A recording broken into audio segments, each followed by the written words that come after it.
is a time for judgment. Welcome to today's show. The social credit score is all about behavior control, obviously. And we're going to see this eased in many, many different ways. Many different techniques are going to be used to get people accustomed to this. It's not just, everything they do is not just going to be thrown at you. They ease you into everything. And a subscriber on the website, acallforanuprising.com, by the name of Angel of Truth, shared this video. I want to thank Angel of Truth for sharing, or shared this article, I should say. And I'm going to show you some of the stuff going on here in relation to this so that you can connect the dots if you're somebody who's new to this. Obviously, those of us who are awake and have been for quite some time knew that this system was coming. This is what's going on in Australia.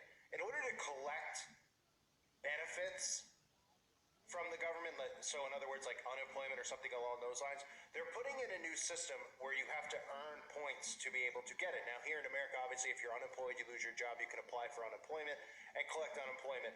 And that's based on a system where you tell them that you are looking for a job. In some cases, of course, some people aren't looking for a job, and I don't really have an opinion on that one way or the other.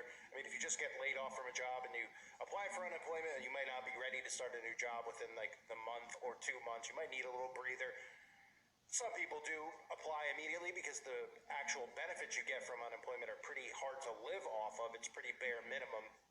Unless, of course, you're one of these liberal video game people who live with their parents still, and you don't have to pay for anything except your weekly purchases of Nintendo games or whatever in the world, Xbox games these kids play. But that's based on an honor system. Well, that's not going to exist anymore. This is going to be a system of full control, and that means that they want to track every single thing you do, including how many jobs you apply for, what you're doing on the internet, the time you're spent looking for a job, but they want to be able to track it. So the difference between the two is, on one hand, it used to be a system where you'd say, yeah, I spent 20 hours this week looking for a job, and I applied to this many jobs, and I'm still collecting unemployment, I'm still looking. At some point, obviously, the system, the unemployment runs out, and you actually have to get a job. In most cases, people do. In this case, you won't even receive benefits without them having full access to being able to see what you're doing, how you're doing, and how often you're doing it. Now, some people will look at this and they'll say, well, that's good because we don't need people lying and scamming to collect unemployment. Okay, but this is a bigger picture. The bigger picture to it is the social credit score, because this is going to be about controlling behavior. So let's look at what's going on in Australia first. There are big changes coming for how Emma Williamson accesses Centrelink support. The first official notice came only this week on her phone. A new Workforce Australia app will replace the JobActive Job Seeker app. She lives with chronic pain from endometriosis and is currently exempted from some mutual obligations to maintain her job seeker payment. She knows almost nothing about the new points-based system coming in the days ahead. I asked the Centrelink advisor if they could give me any more information about the upcoming changes on Friday, and they could not give me any answers. More than 750,000 people use JobActive to look for jobs and meet mutual obligations. Starting tomorrow, JobActive will disappear, replaced by a new system called Workforce Australia. To get paid job seeker, most participants will need to earn 100 points a month. Applying for a job gets you 5 points. Work for the dole is worth 20 points a week. Points are also awarded for online courses and workshops. Employment Minister Tony Burke says the new system gives job seekers more flexibility. Now you'll get credit for the things that get you job ready. It's a huge change, but it's a change that in fact is benefiting the person who's involved in it. About 300,000 Australians on JobSeeker meet their mutual obligations through another system, Disability Employment Services, or DES. They won't be changing to Workforce Australia, but because JobActive will no longer exist, the DES web portal and app will be rebranded Workforce Australia. Confused? So are many of the people impacted by this change. So this is going on in Australia, and what this is leading towards is obviously a social score. The point of the social score is to be able to monitor your behavior, to control your behavior. This is what's happening in China and what's going to eventually happen everywhere in the world. We've seen predictive programming about this in shows like Westworld, Black Mirror. I've covered this before, where they're literally showing you what the world's going to be like, where artificial intelligence is not just going to be needed, it's going to be mandated for your everyday life, because they're going to track everything you do, at every second of every single day. And if your behavior doesn't fit what the government tells you, you're going to be punished for it. And by punished, that means you're not going to be able to participate in society, which means you won't be able to get food, you won't be able to buy or sell. This has everything to do with the mark. All of these things that are happening right now tie into the mark. And this is what the world's eventually going to look like.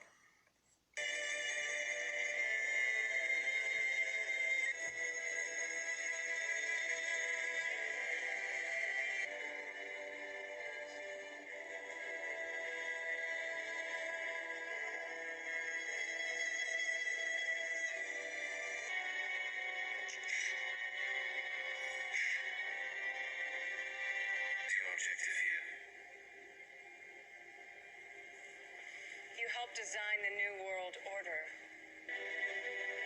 Your rules select them beyond projections in order to save mankind from extinction.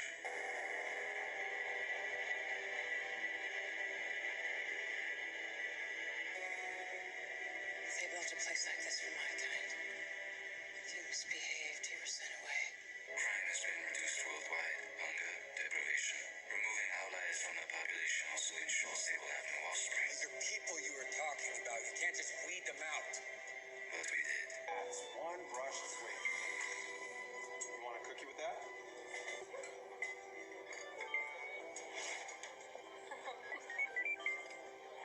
See you tomorrow. Oh, your boy in the fire hat just now, so cute. He's really something.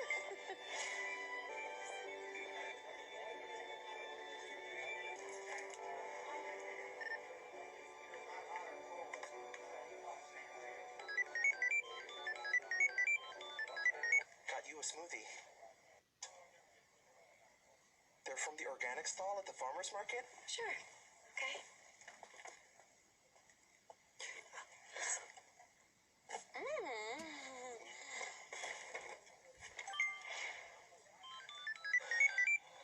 Thank you. 3.1?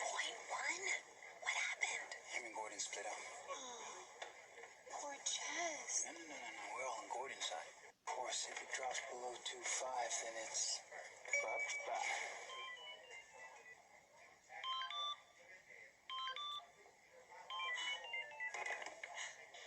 They're constantly monitored by facial recognition cameras that are able to instantly put a face to a name.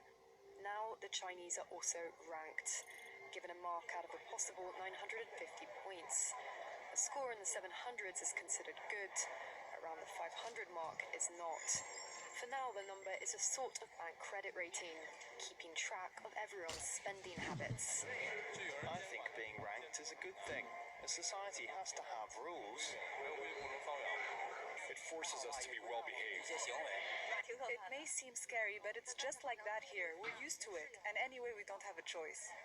But in an effort to keep all of its subjects in line, Beijing is taking the system a step further in 2020. It's aggregating data gathered by banks, private companies, and the state to rate if someone's a good or bad citizen. By using the most data possible, the so-called big data, the system will play an important role in rebuilding a moral society. The state will go over every detail of a person's life with a fine-tooth comb. Their financial situation, spending habits, career, even behavior on social media. Criticizing the government online or displaying outward signs of wealth is a no-no. On the other hand, praising the party or giving blood increases your social credit. Xiao Wenwang is a model citizen. She lives in Nanjing, a testing ground for social ranking. Married with a child, she has a job in a retirement home, no debts, and she wouldn't dream of jaywalking. As a good citizen, I respect the rules of the road. If I didn't, I'd lose points on my social credit. In theory, everything can be taken into account in the social score, even the most innocuous errands like supermarket shopping. When Xiao Wenwang makes an electronic payment, her purchases tell the state a lot about her. Buying cigarettes would count against her. On the other hand, nappies show she's an attentive mother. Beer could indicate alcoholism. She'd be better off buying water. In this pilot city of 8 million people, there are only 18,000 model citizens. For Xiao Wenwang, there are perks to be had, such as paying half price for the bus. I get discounts for all public services, even at museums. And the library is free for me, thanks to my school. A good score brings benefits, but people with low scores lose rights. The cinema names and shames people considered untrustworthy, plastering their details, even their addresses, across big screens. It's a matter of principle. Those people have to be condemned. Those people aren't honest, so they have to pay the price. It's only right to pay your debts. You have to blacklist those that don't. The Supreme Court has created a blacklist for so-called bad citizens, those whose ratings have dropped to zero. On it are companies, but also 23 million people to date. Among them is this journalist Liu Hu. He got a little too close to uncovering corruption among high-profile party members. After being sued for defamation by the subject of a story he'd written, he was blacklisted. He only realized when he tried to buy a train ticket and was told he was banned from traveling. That tells me I'm still on the blacklist. Punished because he's been branded untrustworthy by the state. Once you're blacklisted, you can no longer get a bank loan, start a business, buy an apartment, or even send your children to a private school. Liu Hu is among a tiny minority of people who have dared to criticize the system, which some are calling a digital dictatorship. I worry because I think many people like me will be deprived of individual freedoms, and all of us will live with restrictions of one kind or another. After our meeting, Liu Hu learned that his name had been removed from the blacklist, but he still has a long way to go if he doesn't want to languish at the bottom of the social credit hierarchy.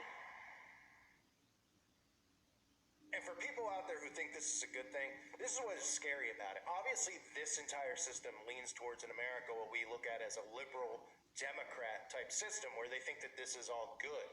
But they don't realize that the government's eventually going to turn on them.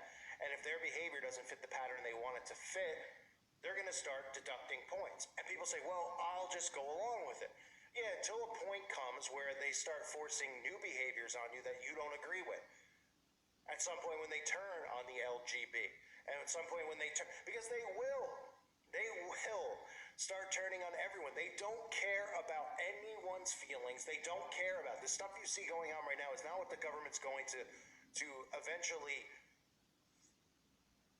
look like. It's not going to be this one-sided thing. It's going to be their sided. The people themselves are going to be completely X'd out of this. Now, we could look at it and say, well, the way that liberals behave is what they want, but that's not necessarily true.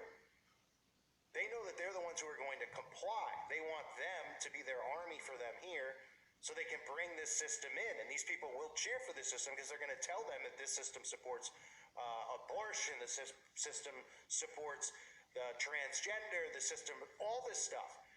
And really, it's just going to give up all control, all human rights to this system that's going to control every single thing about your day-to-day life. It's fully about behavioral control. This stuff in China coming to America, and things like Australia, those types of systems are going to be necessary for them to get to these types of systems, which you just saw in China and what you just saw in, Westworld, where not only are they able to monitor everything you're doing, but they're able to predict what you're going to do and tell you how your life is going to go and dictate decisions for you based on artificial intelligence. People think that this is all crazy because, they look at these shows and it gets fictionalized, so they get desensitized to it. And then when they start bringing things in like a social story, they're like, no, it's not like Black Mirror. No, it's not like Westworld. No, it's not like any of these shows. It's exactly like it. It's exactly like it. They're just like not seeing it for whatever reason because they're so blinded by what's going on. But this is exactly what it's going to look like. It is frightening, and that is why there's not just a war going on between governments and people. There's going to be a war going on between people and artificial intelligence. This artificial intelligence is going to take over, and it's going to be what the New World Order uses to implement the mark of the beast. A reminder, check out the website at callfornuprising.com. It's June 9th. I hope to see everybody over there. I want to thank everyone here on YouTube for being here. Appreciate you all greatly. God bless you and your families.